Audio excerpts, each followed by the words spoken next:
자, 학생들이 제일 싫어하는 게 뭐냐면 시험입니다. 시험 보는 거. 여기 은퇴하신 분도 계시고 또 현직에 계신 교사도 계신데 학생들은 그 시험의 원래 목적과 상관없이 무조건 싫어하잖아요. 그죠? 근데 원래 시험의 목적은 그 학생의 현재 수준을 파악해서 어떻게 학습 계획을 세워야 될지 그 학생에게 유익을 주기 위한 평가 단계가 바로 시험입니다. 그래서 지혜로운 사람은 그 시험을 통하여 자신의 연약함을 발견하고 아니면 자신의 강점을 발견하면서 앞으로 어떻게 그 성장 계획을 세우는지를 찾아가는 사람이 지혜로운 사람인데 우리의 인생도 마찬가지예요. 오늘 본문은 우리가 이스라엘의 어떤 역사의 한 부분을 보는 것 같지만 사실 하나님께서 사울 왕에게 주는 입학시험 같아요. 제가 보기엔 입학시험 같아요. 우리가 저번 주에 왕으로 이제 임명되는 사울 왕의 모습을 보긴 보았습니다만 하나님께서 과연 이 사울 왕의 지금 현재 모습이 어떠한지를 우리에게 드러내 보이시는데 우리가 몇 주 동안 그 비전 회복 주간 때문에 공백이 좀 길긴 했습니다만 혹시 기억나실지 모르겠습니다. 원래 왕은 하나님이셨죠. 그런데 이스라엘 백성들이 왕이신 하나님을 거부하고 인간 왕을 달라고 할 때 하나님께서 사울을 부르셔서 사무엘을 통하여 뭘 교육하셨냐면 네가 왕이 되긴 할 텐데 세상의 왕과는 달라. 이걸 분명히 선을 딱 그어주셨어요. 세상은 다 자기를 위한 건데 하나님께서 임명하실 사울 왕, 그 왕의 자리는 나기드라는 말을 제가 말씀드렸죠. 하나님께 임명받은 직분자예요. 내 권력, 내 거. 이 세상의 왕과 다르게 하나님이 맡기신 백성들을 살펴봐야 되는데 그때 하나님의 마음을 가지고 하나님의 방법을 가지고 그 백성들을 잘 양육하고 잘 보살피는 것이 이스라엘에 허락된 하나님께서 세우신 왕의 자리였습니다. 그리고 그 이후에 사울이 초대 왕으로 세워지고 난 다음에 이제 하나님이 시험을 내시는 거예요. 과연 사울 왕 너는 이 나기드라고 임명된 이 왕의 자리에 지금 어떤 마음으로 준비되어 있느냐 이렇게 시험을 보고 계시는데요. 우리가 오늘 이 말씀을 통해서 하나님께서 우리에게 강조하시고자 하는 면이 있습니다. 그 마음을 함께 좀 살펴보았으면 좋겠습니다. 우리가 1절부터 다 보지 않았지만 1절 보면 하나님께서 세우신 이스라엘 백성 땅에 가나안 땅에 위기가 찾아옵니다. 암몬 왕 나하스가 쳐들어와서 길르앗 야베스 그 이스라엘이 암몬과 접견한 지역인데 그 지역에 있는 길르앗 야베스 사람들을 공격합니다. 근데 이 사람들이 무슨 힘이 있겠어요? 그래서 결국은 살기 위해서 항복을 합니다. 그리고 하는 말이 뭐냐면 우리가 조공을 바칠게 이렇게 하는데 나하스가 그냥 받지 않고 이런 조건을 내세웁니다. 우리 한번 2절 자, 우리 사무엘상 11장 2절 보시면 이렇게 말하죠. 암몬 사람 나하스가 그들에게 이르되 뭘 요구합니까? 내가 너희 오른 눈을 다 빼야 너희와 언약하리라. 그냥 항복하고 조공을 받아주세요. 우리가 항복합니다. 라고 했음에도 불구하고 그냥 하지 않고 매우 잔인한 조건을 걸기를 너희들 오른쪽 눈을 다 뺄 거야. 이런 무서운 기준을 세웁니다. 이게 나하스가 괜히 하는 게 아니라 이유가 있어요. 과거의 전쟁은 거의 다 오른손잡이로 봤을 때에 왼손에는 방패를 쥐는데 우리나라 방패들은 좀 종류가 다릅니다만 그 중동 지역 방패는 몸을 가릴 수 있는 좀 큰 방패들이 있었어요. 그러면 그 방패를 잡고 오른손에 무기를 들고 싸우는데 그때 방패가 몸을 가리면서 몸의 거의 대부분을 가리는데 어느 쪽 눈이 나오죠? 방패가 이렇게 가리면 오른쪽 눈이 나와요. 그래서 오른쪽 눈을 뺀다는 게 뭐냐 하면 거의 대부분의 그 시대의 전쟁 문화로 봤을 때에 전쟁을 하기 힘든 몸으로 바꾸되 노동은 할 수 있게 한다는 거예요. 뭐 팔이나 이런 데를 자르면 일을 못 시키니까 오른쪽 눈을 빼서 싸움하기에 매우 불편하게 만들어서 우리한테 대항을 하지 못하되 우리가 시키는 노동을 할 수 있게 하자. 이 조건을 지금 내세우고 있는 겁니다. 이 절망적인 상황이 소식이 흘러서 사울에게 도착합니다. 그리고 사울이 이 소식을 듣고는 하나님 앞에 거룩한 분노를 가지고 여러 이스라엘 백성들을 모으고 그리고 전쟁에서 승리했다. 이게 바로 오늘 11장 전체의 간략한 내용인데 우리 한번 15절을 한번 보겠습니다. 결말과 같은 15절. 한번 같은 목소리를 읽겠습니다. 시작. 모든 백성이 길갈로 가서 거기서 여호와 앞에서 사울을 왕으로 삼고 길갈에서 여호와 앞에 화목제를 드리고 사울과 이스라엘 모든 사람이 거기서 뭐예요? 크게 기뻐하니라. 이렇게 말씀하고 있습니다. 절망이었어요. 사무엘상 11장 초반부는 절망이었어요. 눈을 빼겠다. 이게 얼마나 무서운 이야기입니까? 절망과도 같은 그 암몬 족속에게 정말 두려움을 느낄 수밖에 없는 그 상황이었는데 결말은 어떻게 됐냐면 모든 사람이 기뻐하고 있어요.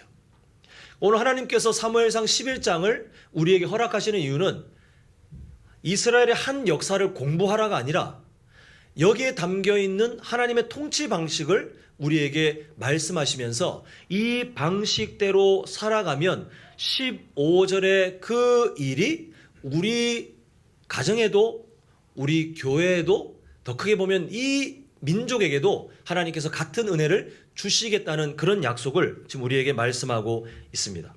오늘 우리가 이 하나님의 통치 방식을 찾기 위해서 반드시 마음에 기록해야 될 그 문장이 있습니다. 한번 화면을 보시면 같이 한번 읽어보겠습니다. 시작. 무엇을 하는지 보다 무엇으로 하는지가 더 중요합니다. 오늘 이 내용을 마지막까지 기억하셔야 되는데 내가 무엇을 하고 있느냐, 내가 뭘 해왔느냐 결과보다 지금 무엇으로 하고 있느냐 그 과정을 하나님은 더 중요하게 보시더라는 거예요. 근데 안타깝게도 우리가 익숙하게 지금 피부에 다 살고 있는 세속적인 가치관은 무엇을 하는지를 더 중요하게 봅니다. 그래서 우리가 이 세상의 가치관, 무엇을 하는지에 집중하여 살게 되면 사람을 어떻게 평가하냐 하면 어떤 재능을 갖고 태어났나 이게 중요하고, 그리고 어떤 아이가 자라갈 때 걔 공부 잘해? 성적이 좋아? 항상 이걸로 평가해요. 그리고 그 뒤에 보면 대학 어디 갔어? 직장 어디 다녀? 연봉 얼마야? 뭐 집은 몇 평이래? 차는 못 끌어? 우리가 늘 마음속에 휙 지나갔던 이런 질문들, 무엇을 했는지, 무엇을 하고 있는지, 그리고 그 사람이 나중에 또 무엇을 할 수 있는지 어떤 결과들, 뭔가를 자꾸 중요하게 생각해요.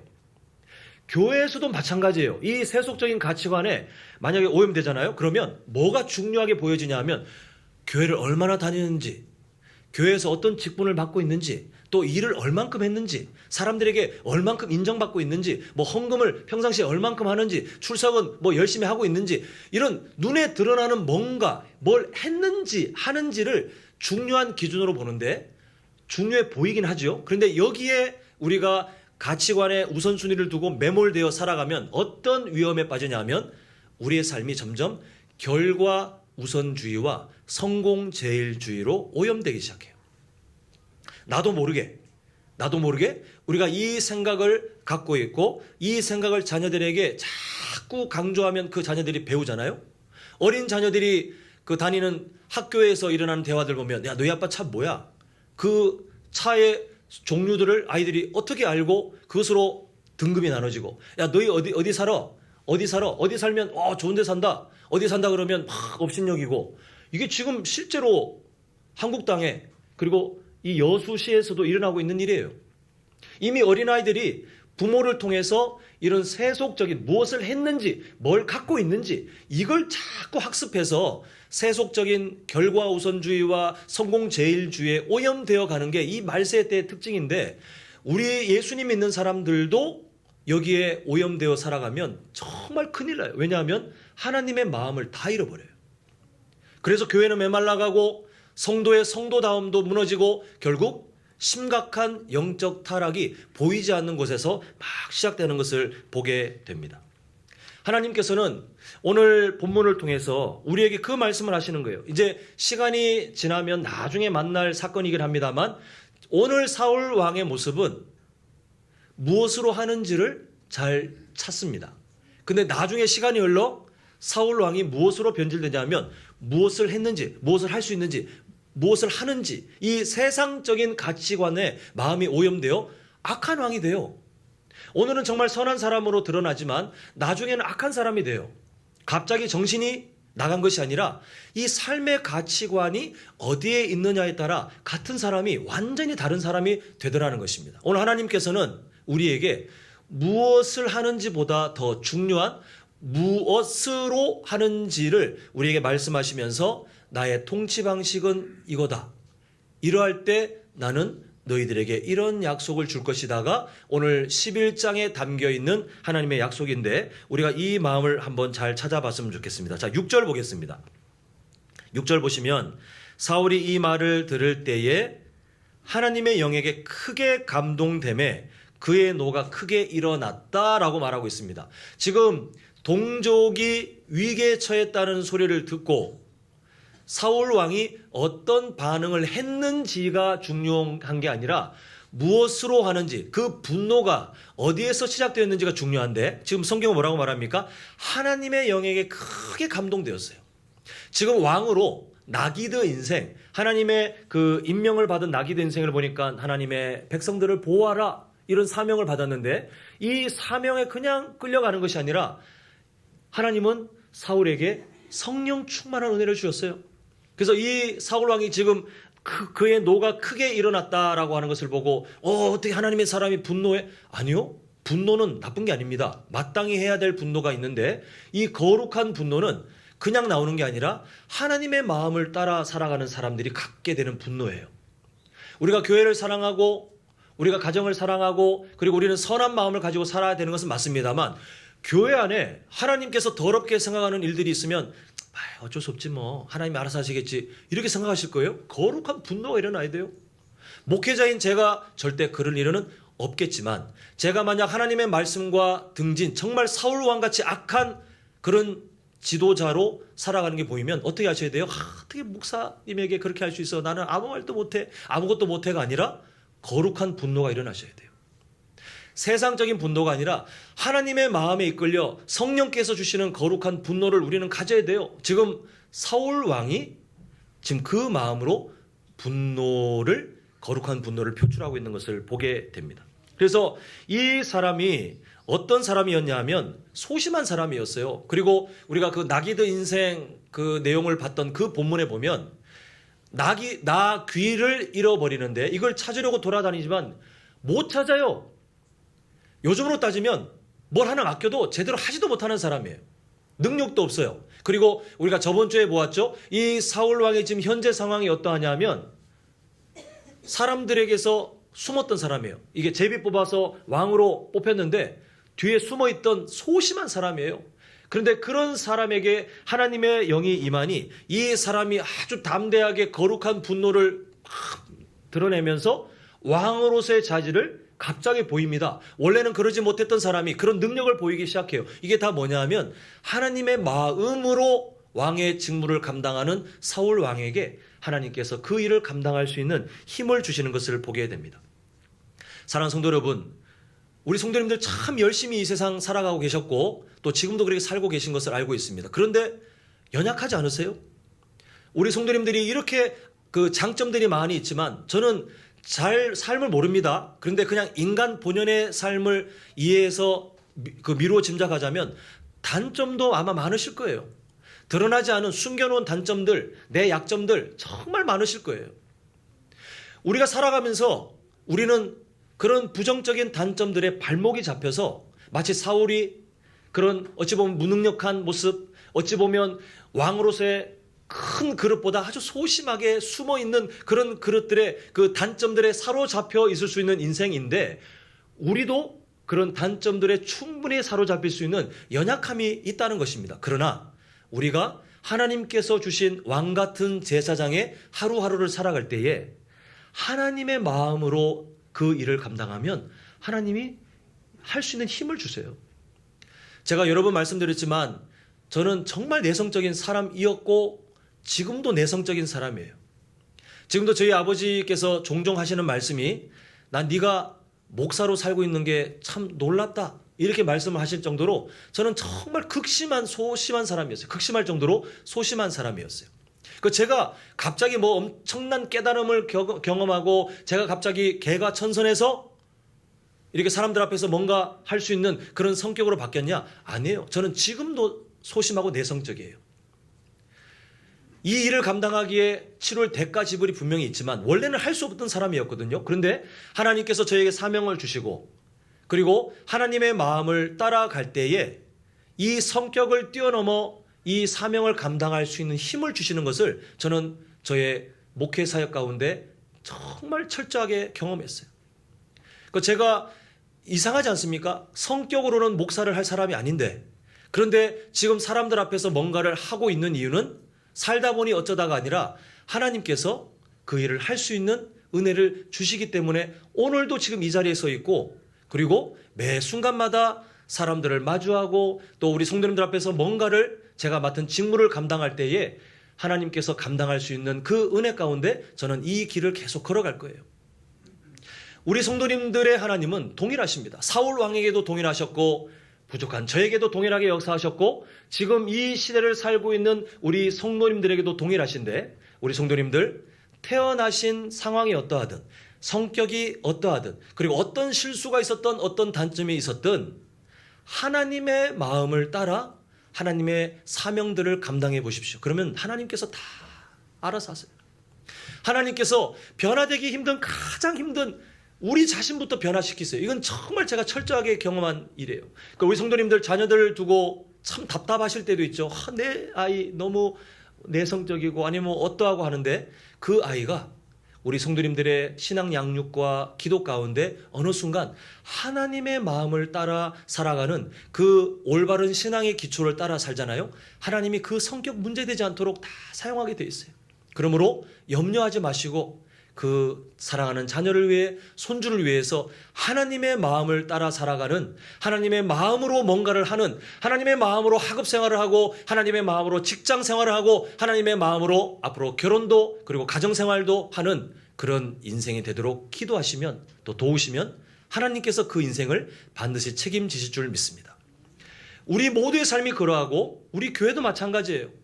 우리 교회가 이 세상 가운데 어떤 사명을 받고 무엇을 해야 할지 우리는 계속 고민하고 있는 중에 있습니다. 평생 고민해야 될 거예요. 대대로 우리 교회는 고민하고 그렇게 하나님의 사명들을 찾아가야 되는데 우리가 뭘 할 수 있겠어요? 우리가 뭘 할 수 있겠습니까? 그러나 하나님의 방법, 하나님의 마음을 따라 우리가 하나님께 받은 사명을 한 걸음 한 걸음 순종하면 하나님은 우리가 감당할 수 있도록 우리의 삶을 변화시키시고 우리가 그 일을 할 수 있는 거룩한 그 동력들을 우리에게 충분히 부어주실 줄 믿습니다. 바라기는 우리 모든 성도님들의 인생, 가정, 또 우리의 다음 세대들, 우리 교회가 이 하나님의 마음을 따라 살아가는 통치 법칙 안에 들어가셔서 하나님의 은혜를 누리는 귀한 인생 되시기를 간절히 소망합니다.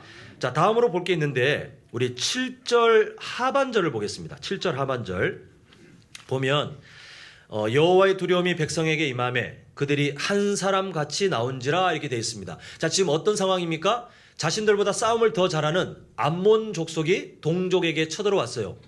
근데 지금 마음을 결단하면 자기의 목숨을 내놔야 되는 상황입니다. 이게 쉬운 결정이 아니에요. 그냥 저는 오늘 몸이 좀 안 좋아서 저희 상황이 좀 그래서 뒤로 빠지면 안전하게 될 일입니다.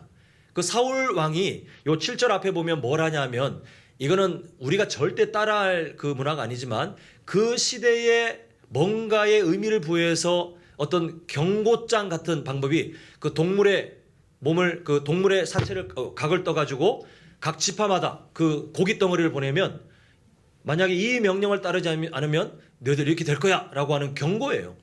근데 한번 생각해 보세요. 그 경고보다 전쟁에 나가서 내가 암몬 족속의 칼에 죽을 수 있다는 그 위기가 더 크지 않습니까? 그냥 다른 지파들끼리 서로 작당하고 들고 일어나면 돼요. 우리 안 나간다. 자신들의 이기심에 치우쳐 안 하면 돼요. 근데 지금 뭐라고 돼 있냐면 7절 끝을 보니까 그들이 한 사람 같이 나온지라, 모두가 동족을 구하고자 하는 마음에 한 사람도 마음이 나누지 않고 모두가 한 마음을 갖고 함께 모였어요. 사울 왕의 경고 때문이다라고 되어 있지 않고 그 바로 앞에 뭐라고 되어 있습니까? 누구의 두려움이 백성에게 임했어요? 여호와의 두려움이 백성에게 임하매 이렇게 되어 있습니다. 공동체가 뭔가를 할 때 그 뭔가가 지도자를 통하여 이렇게 합시다라고 했을 때에 모두가 같은 마음을 먹는 것은 정말 어려운 일이에요. 정말 어려운 일이에요. 그래서 이건 세상적인 이론이긴 합니다만 거의 이 이론의 그 흡사하게 나타나는 비율이 뭐냐 하면 전체를 100으로 봤을 때에 어떤 그 앞으로의 과제 이런 방향이 딱 주어지면 100 중에 20%는 열심히 동참합니다. 그리고 나머지 그 60%는 뭐 따라갈게요. 그리고 나머지 20은 반대예요. 그거 하면 안 된다. 손해다. 이게 모두의 마음이 함께 모이기가 힘들거든요. 그 지금 사울 왕이 초대 왕이 되어서 첫 번째로 당하는 위기이고 자신의 왕으로서의 직무를 이제 진짜 증명해야 되는 지금 입학시험과 같아요. 근데 하나님께서 지금 이 사울 왕이 하나님의 마음을 따라 왕의 직무를 시작하니 뭐까지 지금 만들어주냐면 환경을 다 만들어주세요. 모이기 힘든 사람의 마음을 지금 20대, 60대, 20대 법칙이 뭡니까? 100이에요, 100. 모든 사람이 함께 우리 동족을 구합시다. 사울 왕을 따라서 동족을 구합시다. 한 사람같이 나와서 함께 이 사명을 감당하는 환경은 사울 왕이 잘나서가 아니라 하나님께서 그들 마음에 여호와의 두려움을 부어주셨기 때문에 함께 같은 마음을 먹었다라고 되어 있습니다. 사랑하는 성도 여러분, 우리 교회도 마찬가지예요. 우리가 무엇을 할 때에 하나님의 마음으로 그 방법을 따라가면 나중에 다 마음이 모아지게 돼 있어요. 그런데 하나님의 마음을 잃어버리고 세상의 어떤 결과, 세상이 그 보는 그럴듯한 거 이런 걸 주 목적으로 해서 우리가 사역들을 정하잖아요. 그러면 다 실패하게 돼 있어요. 다 분열이 일어나고 그게 초반에는 뭐 반짝할지 모르겠지만 그러나 끝에 가면 항상 불협화음이 일어나게 되는데 우리 성도님들 하나님의 마음을 따라 우리가 함께 걸어갈 방향을 저를 비롯하여 우리 모두가 함께 찾고 함께 고민하고 함께 약속해서 하나님이 기뻐하시는 이 하나님을 이뤄가는 우리 믿음의 공동체 되길 간절히 소망합니다. 이제 마지막 세 번째를 보겠습니다. 이렇게 해서 큰 승리를 경험합니다. 이게 오늘 전체적인 결론인데 근데 이때 사울에게 아주 좋은 그 제시가 들어옵니다. 사울이 왕이 되었을 때 사실 거부하는 사람들이 있었거든요. 이 참 왕으로서 이게 힘 빠지는 일 아닙니까? 근데 세상 왕은 잘 보면 자신의 숙적들, 자신에게 방해가 되는 사람들을 항상 제거해 왔어요. 왜냐하면 남겨놓으면 언젠가는 자신의 삶 가운데 왕권을 지키기 위해 위기가 되기 때문에 항상 없애왔습니다. 그 지금 사울 왕에게 그런 존재들이 있었다라고 성경은 우리 저번 주에 보았던 본문 다루진 않았지만 있었어요. 근데 오늘 보니까 승리를 경험하고 난 다음에 이 사실을 이스라엘 백성들이 이미 알고 있어요. 그래서 하는 말이 뭐냐 하면 우리가 당신에게 지금 적대시하고 있는 그 사람들 우리가 다 죽일게요. 우리가 할게요. 우리가 다 제거하겠습니다. 당신이 왕으로서 그냥 탄탄대로를 경험할 수 있도록 겪을 수 있도록 우리가 장애물과 같은 그 사람들 다 없애버릴게요. 라고 합니다. 이때 사울 왕이 그냥 못 이기는 척 여러분이 원하신다면 뭐 모르겠습니다. 이렇게 하면 앞으로 마음이 편안해. 자신은 손에 피를 묻히지 않고 백성들이 원해서 그렇게 했다라고 충분히 명분을 살리면서 자신의 왕권에 방해가 되는 사람들을 숙청할 수 있는 절호의 기회가 왔는데 13절 보겠습니다. 자, 13절 한 목소리 읽겠습니다. 시작. 사울이 이르되 이날은 사람을 죽이지 못하리니 여호와께서 오늘 이스라엘 중에 구원을 베푸셨습니다. 자, 사울의 마음을 잘 보셔야 됩니다. 지금 사울이 말하기를 안 됩니다. 이날에는 단 한 사람도 죽이지 못합니다. 왜냐하면 제가 오늘 첫 왕으로서의 사명을 감당했는데 오늘 결과가 참 좋네요. 여러분, 제가 너그럽게 그 사람들을 받아들이겠습니다. 라고 하지 않고 누구를 보고 있습니까? 오늘 우리 찬양대의 찬양가사처럼 주님을 바라봐요. 하나님을 보고 있어요. 그 지금 자신이 경험한 이 승리가 자신의 힘이 아니라 누구에게서 나온 건지를 명확하게 알고 있어요. 그러다 보니 사울 왕이 세상 왕과 달라요. 우리가 2주 전이 아니라 우리 본문으로 따지면 2번 더 갔을 때 나기드 인생을 봤을 때에 하나님께서 막 강하게 강조하셨던 게 뭐냐 하면 너는 세상의 왕과 다르다. 너는 내가 임명한 나의 백성을 위하여 임명한 사람이다 라고 하면서 그 백성을 보호하는 임무를 주셨거든요. 근데 세상 왕은 자기를 보호하기 위해서 백성들을 죽이는 사람이에요. 세상 왕은 자기를 보호하기 위해서 얼마든지 권력을 쓸 수 있는 사람인데 지금 사울 왕이 입학시험에 합격이에요. 하나님께서 주신 나기드 인생, 너 정말 나기드 인생으로 왕권을 시작하느냐?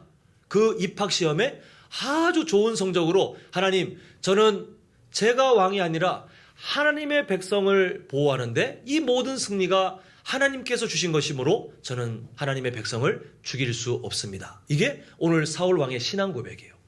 그래서 하나님께서는 이 사울 왕의 마음을 기쁘게 받으시고 우리가 아까 전에 보았던 15절의 그 귀한 결말, 모두가 함께 크게 기뻐하면서 하나님 앞에 나아가는 그 아름다운 결말로 15절이 딱 끝나는 것을 보게 됩니다. 사랑하는 성도 여러분, 무엇을 했는지에 집중하면 잔인한 왕이 탄생해요. 무엇을 했는지, 하는지, 결과 우선주의, 성공제일주의, 여기에 사로잡힌 사람이 되면 항상 자신을 위해서 이기적인 방법을 선택하게 돼 있어요. 근데 오늘 우리가 무엇을 보았습니까? 무엇을 하는지, 무엇으로 그 과정을 중요하게 생각하는 사울 왕의 모습을 보니까 하나님께서 주시는 거룩한 분노 안에 자신의 내면이 변화되었어요. 그리고 하나님께서는 그 사울 왕에게 선물을 주시기를 환경이 완전하게 사울 왕을 돕도록 만들어 주셨어요. 그리고 사울 왕은 그 결과를 보고 누구를 높이냐 하면 하나님을 높이는데, 우리 한번 화면 보시겠습니다. 우리가 저번 주에도 보았던 사무엘상의 주제이기도 하고 지금도 여전히 살아계시는 하나님의 통치 방식, 우리 한번 같이 읽겠습니다. 시작.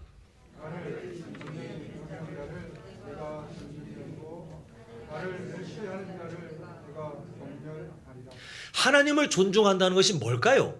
하나님을 경멸한다는 것을 우리가 상상하면 막 하나님을 막 삿대질하면서 하나님을 욕하고 그럴 것 같지만 아니에요.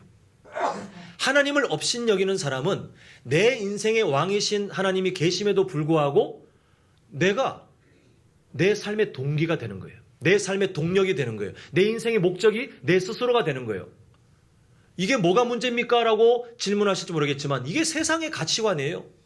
자신을 위해서 사는 거, 자기가 왕이 되는 거, 그래서 내 인생의 주인은 나니까 나를 위해서 열심히 돈을 벌고 나를 위해서 열심히 공부하고 또 우리 자녀들도 그렇게 살기를 바라는, 이게 하나님을 업신여기는 모습이에요. 근데 하나님을 존중한다는 것은 우리가 24시간 내내 찬양을 틀어놓고 24시간 내내 졸면서도 성경을 읽고 이런 것을 말하는 것이 아니라 내가 지금 하나님의 마음을 따라 생각하는가? 하나님의 마음을 따라 말을 하고 있는가? 하나님의 마음을 따라 이 뭔가를 선택하고 있는가를 늘 고민하고 살아가는 게 하나님을 인정하고 존중하는 거예요. 지금 사울 왕을 보십시오. 완전히 극명하게 다른 모습으로 나중에 나타나지 않습니까? 오늘 본문에서는 하나님을 존중해요.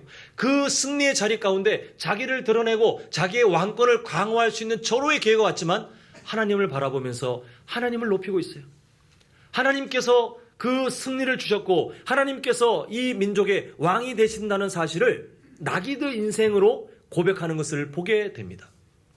사랑하는 성도 여러분, 우리가 한번 상상해 봤으면 좋겠습니다.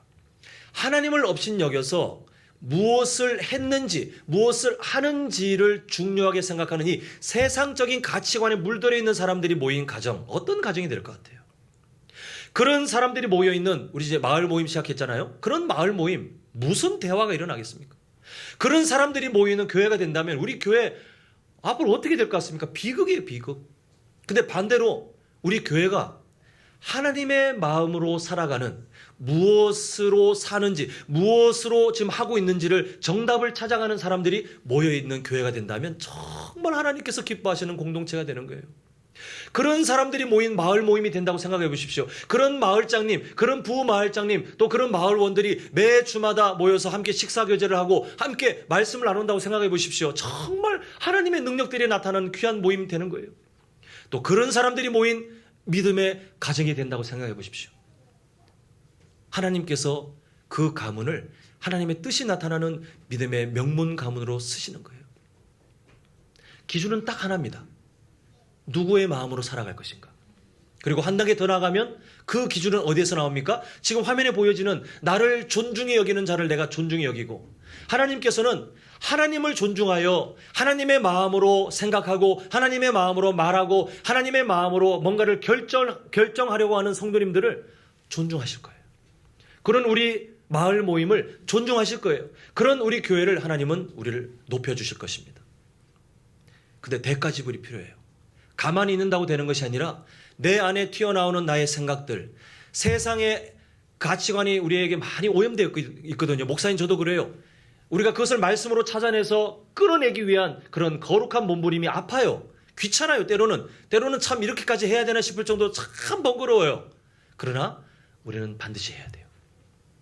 그래서 하나님께서 오늘 사무엘상 11장을 통하여 위기가 있었지만 하나님의 마음을 따랐더니 15절 하나님의 평안과 기쁨을 누렸더라가 우리 교회의 모든 사역마다 우리 가정 안에 또 우리의 인생에도 그대로 적용될 수 있도록 우리는 끊임없이 하나님을 존중하여 하나님의 마음으로 하나님의 방법으로 하나님의 뜻을 따라 살아가는 그런 삶, 그런 가정, 그런 교회가 되도록 우리는 계속해서 믿음의 현재를 노력하셔야 됩니다. 바라기는 우리 성도님들 우리가 취미생활 하려고 교회에 모인 게 아니지 않습니까? 우리가 친목 모임 하려고 지금 한남제일교회로 이 자리에 모인 게 아니지 않습니까? 우리는 다 왕같은 제사장이에요. 그 사명을 하나님께 부여받아 함께 서로 격려하고 함께 도전받으며 함께 그 사명을 잘 살아가기 위한 우리는 동력자들이에요. 동지들이에요.